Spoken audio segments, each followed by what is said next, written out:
ஒரு எறும்பு ஒருநாள் வேலை முடிந்து தன் வீட்டிற்கு திரும்பி வந்து கொண்டிருந்தது. ஓடையின் கரையோரம் நடந்தாள். ஆனால் திடீரென அந்த ஓடையில் தவறி விழுந்தாள். எறும்பு பீதியடைந்து எதையாவது பிடித்துக்கொள்ள முயன்றது. அவள் தன் வீட்டிலிருந்து விலகி ஓடையுடன் பயணம் செய்வதை உணர்ந்தாள். எறும்பு பீதியடைந்து சத்தமாக அழ ஆரம்பித்தது. உதவி, உதவி, தயவுசெய்து எனக்கு உதவுங்கள்.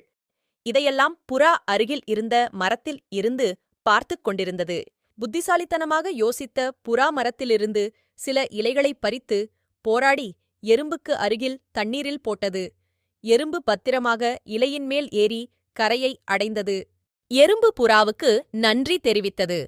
அதற்குப் புறா, தேவையிலிருக்கும் ஒருவருக்கு உதவுவது என் கடமை. நான் உங்களுக்கு உதவியாக இருப்பதில் மகிழ்ச்சி அடைகிறேன். பின்னர் புறா திறந்த வானத்தில் பறந்தது. சில நாட்களுக்குப் பிறகு எறும்பு காட்டில் நடந்து